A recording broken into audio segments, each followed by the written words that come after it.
Good evening, family. This is Mr. J. I just want to make a quick video to cover topic 8. On Monday, they're going to have a test. They're going to have the topic 8 test, and it's pretty much going to cover everything we've been covering all topic 8. Topic 8, I believe, had about 6 lessons, and I just want to go over a couple of them with you right now so they could refer back to this video if they need to. Let's go into equivalent fractions. Let's say I have 4/6. Equivalent fractions are fractions, right, that in a whole shade the same amount of parts in the whole. And I'm going to show you in a second what that means. But I want to make sure that you know how to get to an equivalent fraction from a given fraction. So right now, I always tell the kids, if you need to get an equivalent fraction from a given fraction, what you could do is multiply 2. That's the easiest number that you could come up with to multiply 2. If you have an even number on the numerator and an even number on the denominator, and they're even, that means that that number could be split into 2. You know how even numbers could be broken into 2 equal parts, right? So you multiply 2 to the numerator, multiply 2 to the denominator. Whatever number you use to multiply on top, you have to multiply to the bottom. Okay, it cannot be 2 different numbers. So 4 times 2 equals 8. 6 times 2 equals 12. So 8/12 is equivalent to 4/6. Okay, on some of the tests, they will require you to give 2 additional, equivalent fractions, or 1 additional equivalent fraction, right? 4/6, right? Grab the 4, grab the 6, and give me all the factors that would equal to 4. So right now I have 1 and 4, right? Then I have 2 times 2, well, just 2, let's just say 2, right? Because it's the same number, 2 times 2. That's 1, 4, 2. What else can get me 4? Pretty much nothing else. That's it, right? Now let's go to 06 here. So we have 1, 6, right? 1 times 6. 2, 3, right? 2 times 3 gives you 6. And that's pretty much it. So let's look at both of these set of factors, and which ones do they have in common? They have 1, okay? But 1 you can't really use to multiply, right? Because you're just going to get the same number, right? So times 1 you can never use because you're just going to get the same number again. You're going to get 4/6. So let's eliminate 1. What other common factor do we have? I see a 2 here, okay? So therefore 2, the least common factor above 1. Okay, so then you have, multiply 2, which gives you then 8/12. Okay, so that's another way of looking at it, getting the 2 common factors of both. And again, factors, just to review a little bit, factors are 2 numbers that when multiplied together will give you a multiple. Okay, so right now 6 and 2 are factors of 12. Okay, so factors are these numbers here in only a multiplication problem, only multiplication. Okay, so now that you know how to get an equivalent fraction, here you go, let's stick with it. Okay, let's go with, so it's 6 pieces we have. Okay, so we have 1, 2, 3, 4, 5, 6. Okay, out of 4, right? 4 are shaded. 4 out of 6, I'm sorry. 4 out of 6 are shaded. Okay, there you go. Now, this is how you demonstrate 4/6 in an area model. How can I show another equivalent fraction, right, but using the area model? What I have to do is just split this in half, right? Because if you multiply times 2, you're multiplying, again, 8/12, right? This is 1, 2, 3, 4, 5, 6, 7, 8, 9, 10, 11, 12 pieces. And look, now you have 8 selected. 1, 2, 3, 4, 5, 6, 7, 8. So now I just demonstrated that equivalent fraction in an area model. Now I could continue to break these down, right? So let's say I break it down again. So this would be times 2 again, times 2 again. This is 16 over 24. That's another equivalent fraction. All right? If you keep multiplying times 2 from the given fraction, you multiply times 2, then you multiply times 2. All you're doing is you're getting the next highest equivalent fraction. Now, if you divide, you're dividing by 2, so you're dividing that fraction into 2. So you have 4, right? 4 over 6. Let's divide it by 2. Now what you're doing is you're getting the next lowest equivalent fraction, right? So 4 divided by 2, 4 divided by 2, 6 divided by 2, this would give you 2 over 3. Right now, there's going to be a point where this is simplified to its simplest form, okay? You cannot simplify this fraction anymore. There's no other common factors that you could use to simplify the fraction, okay? So again, going back to multiplication. So now I have 24 pieces, 1, 2, 3, 4, 5, 6, 7, 8, 9, 10, 11, 12. Then 12 again, that's 24. And then I have 16 pieces shaded.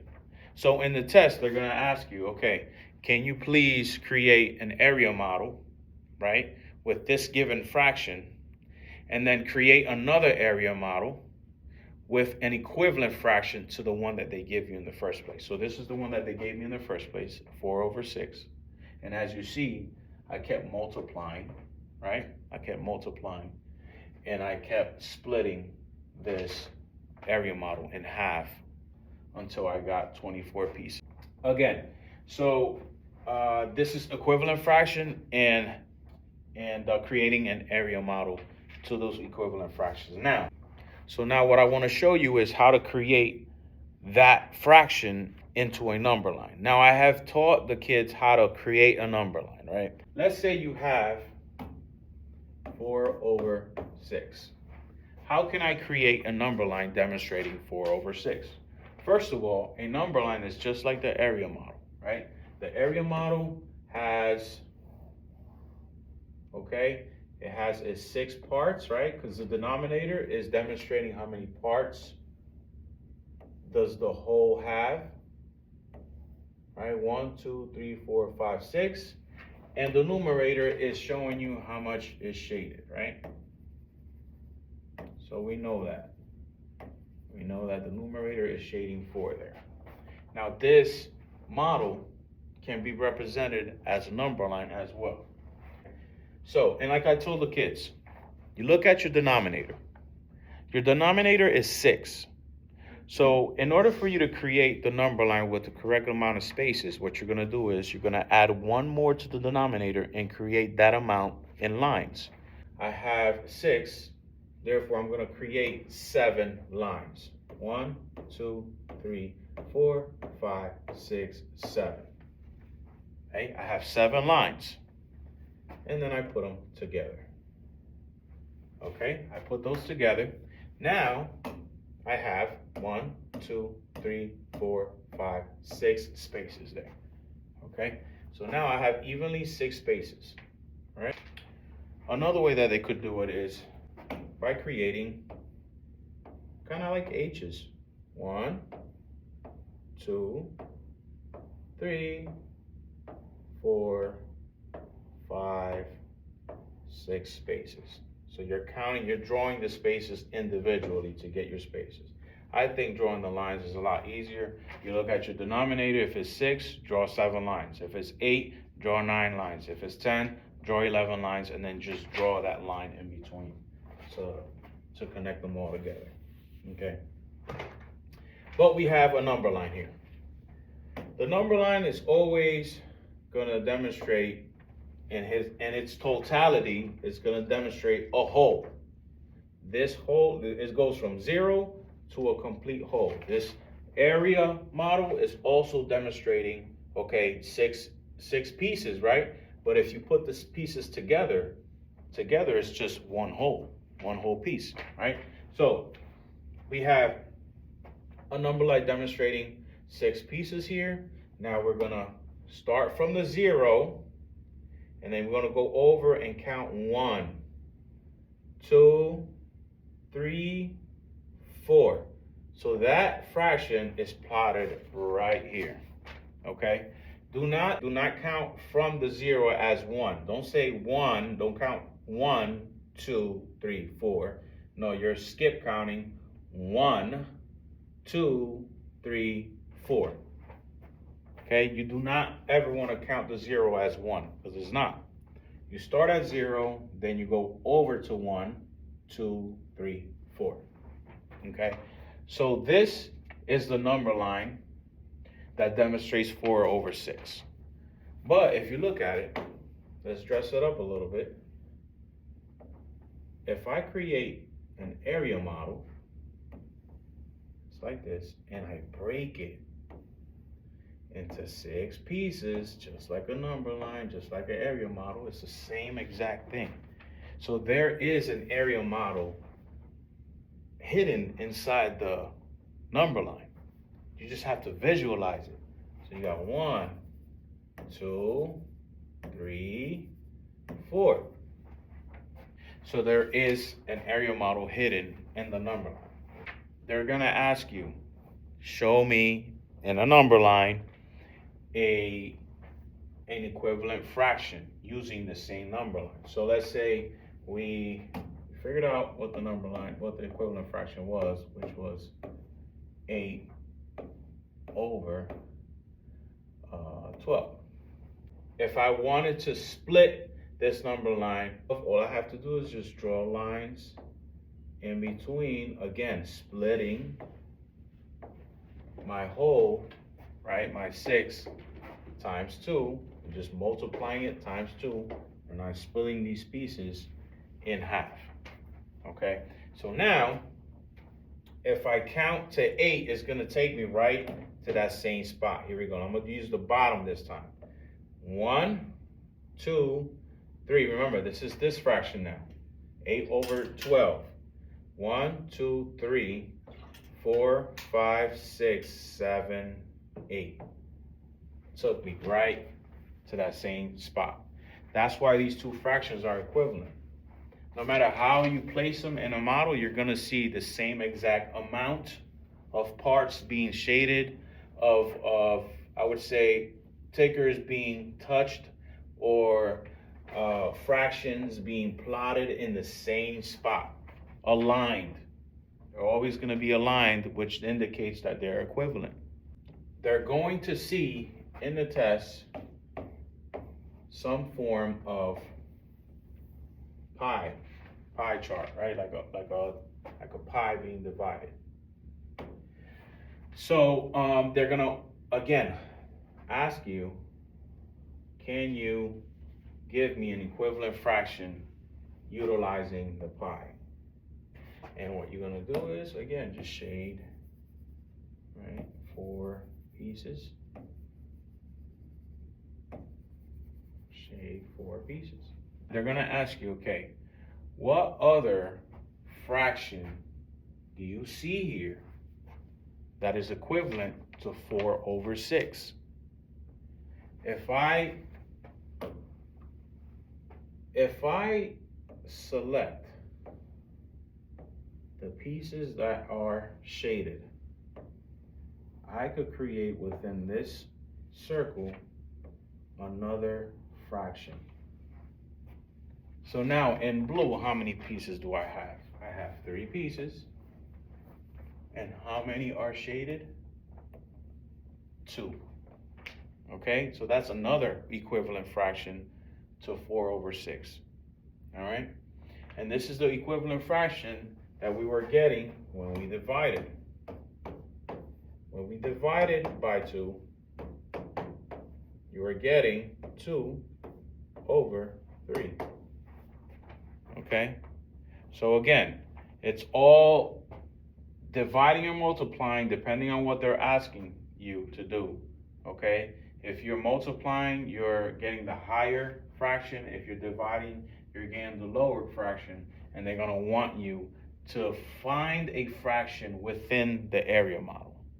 Within the actual model, you're gonna look at it and visualize and color. I always tell the kids, color, draw, give me some type of image or visualization of what you're trying to do. Okay, so like that, you could better visualize it, because I think that kids learn more when they visualize it. Okay, all these numbers, it could get very confusing. But if you could visualize it right now, you saw it was 4/6. But if I look at it, if I put the pieces that I shaded together into one piece, okay, you could see that I could break this pie into thirds, and then 2 of the thirds were shaded, okay? So that's something that they're gonna see in the test. 2 thirds is equal to 8 blank, okay? So this is an example that they're gonna see. They're gonna see, okay, here they're looking at two fractions. One is missing a denominator. So what I would say is, what number, or 2 times what number here, 2 times what number, we don't know this number yet, can give you 8? 2 times what number could give you 8? If you say 4, yes, you are correct. 2 times 4 gives you 8. And again, the same rule applies. Whatever you multiply on the top, you're definitely going to be multiplying on the bottom. So 3 times 4 equals 12. So the missing denominator here is 12. But again, you have to visualize up here. Okay, what number times 2 gives me 8? So 4 times 2, or 2 times 4, will give you 8, okay? Now, this could be division, right? The reverse side of multiplication is division. If you look at this top numerators, the 2 top numerators here, the ones that are given to you, you're gonna use the information that's given to us, the numbers. So how can I get from 10 to 5, rather by multiplying or dividing? We know that multiplying is increasing, right? Division is dividing into smaller pieces, right? So the numbers decrease when you divide, the numbers increase when you multiply. So 10 divided by what number will give you 5? Okay, if you say 2, you are correct. 10 divided by 2 will give you 5. The same thing that you use on the top, you have to use on the bottom. So 12 divided by 2 will be 6. Okay, so you're gonna see examples like this in the test. Okay, you're gonna see examples like this. You have to use the numbers that are given to you and find out what is the rule. Remember the rule? We had to find the rule within the pattern. Okay, the rule here is 4, or times 4, or multiply 4. So 2 times 4 is 8. 3 times 4 is 12. Here the rule is division, right? Because you're going down, you're decreasing. 10 divided by 2 equals 5. 12 divided by 2 equals 6. Okay, so you're going to see that as well. Now I want to bring this up on the board, and it's all about comparing fractions. This is probably the most, I would say, most difficult area that they kind of struggled with. But there's a couple of things that you could do to compare fractions. I have an example here. Let's say 4/8, okay? And they want to know if it's less than, greater than, or equal to. Okay, so that's my options here. And it's 4/8, and 1/2. Okay, so what you could do is here, and it's the butterfly method.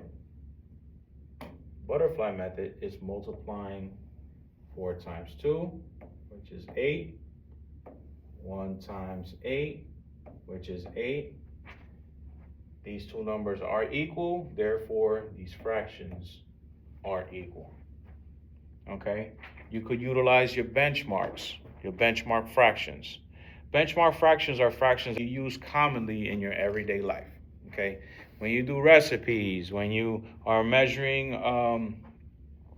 some form of liquid, if you need a cup of milk, if you need half a cup of milk, if you are melting butter and I don't know, you need a fourth cup of butter. You use that in your everyday life, even in time. When you say half an hour, you know that is 30 minutes, right? Half, right? A quarter of an hour, you know that is only 15 minutes, right? So we use these benchmark fractions all the time. And I was telling the kids, they're pretty much like fraction tools, right? You're using these marks, these benchmark fractions to compare. Okay, so a half, we kind of know, we visualize what a half is. Whatever the number is, you just cut it in half. A fourth, you visualize the whole is broken into 4 pieces and it's just 1/4 of the piece. So it's more of a visual, right?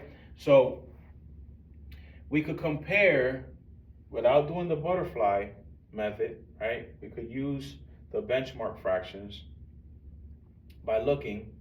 Okay, let's look at that 8. What is this number up here? It's the number 4. Half of 8 is 4. Therefore, it's covering half of those 8 pieces, right? So it's 4/8, okay? 1/2, you have 2 pieces. You're covering 1/2 of those 2 pieces, or just 1 piece or 1 part of that whole, okay? Here you're covering 4 parts of the whole, right? Of the 8 pieces in total. And here you're covering 1 part of the 2 pieces in total, just 1, right? So you could use your benchmark fractions also. But that's one way.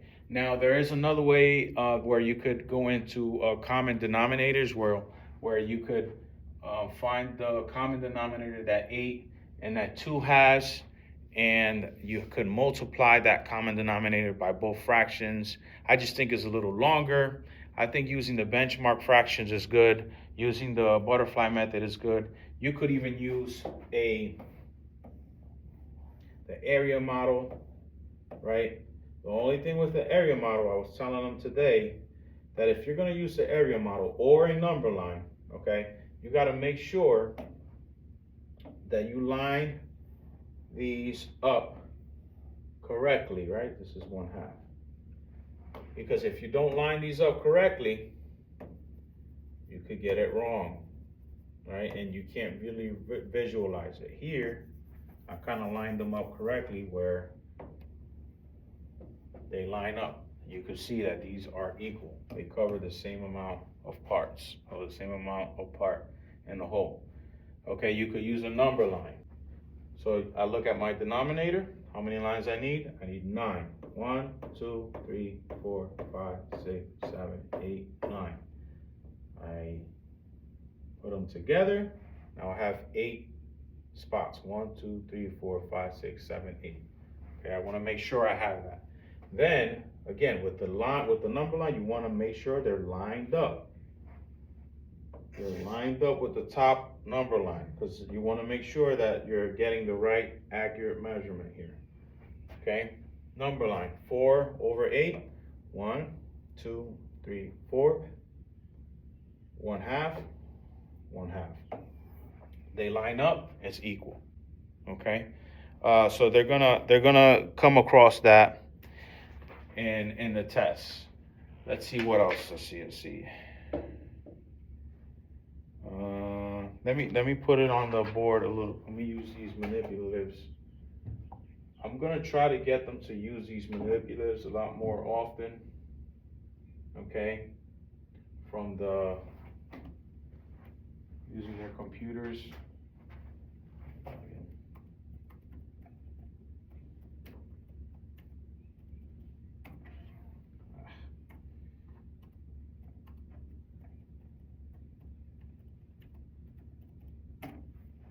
Okay, so I have, this is called a polypad. So it has a whole bunch of options here and tools that you could use. We're gonna go over to the fractions and the fraction bar here. Okay, so let's say we have, let me see if we have an example here. Let's go with 9/12. So you have 9/12. 1, 2, 3, 4, 5, 6, 7, 8, 9.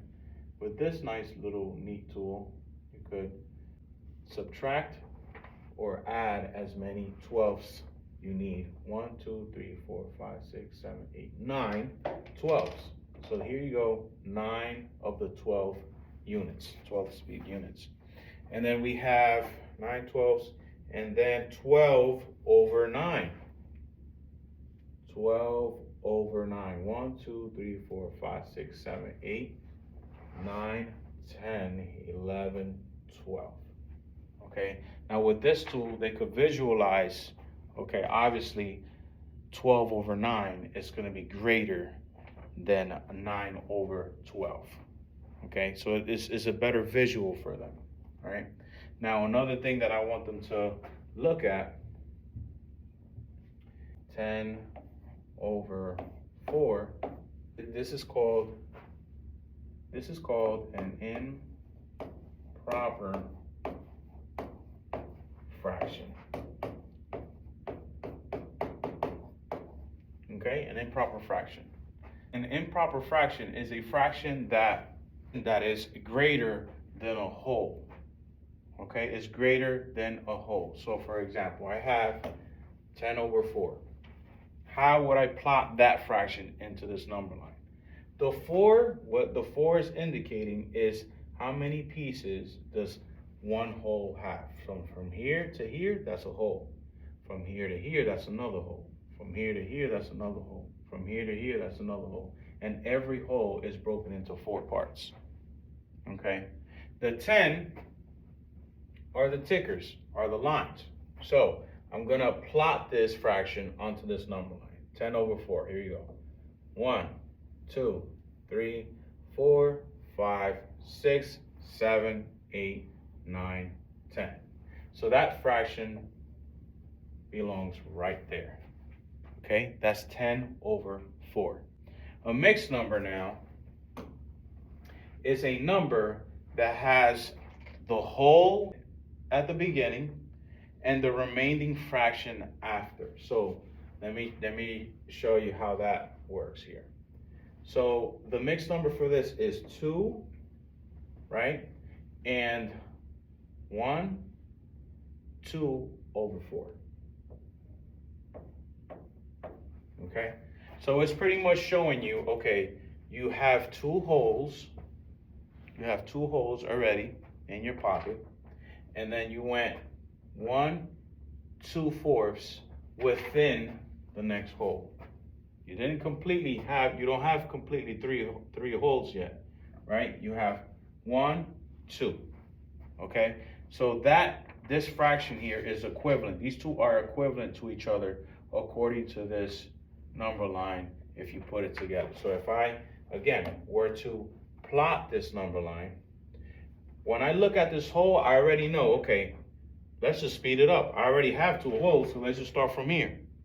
And then let's just go and plot this fraction that was remaining. So I'm here at the 2, right? Because that's where I start. I already have 2. So I'll go 1 2/4. Okay, so that fraction will be plotted right there. Okay? So this is something that they're going to see, improper fractions and mixed numbers. Okay, mixed numbers.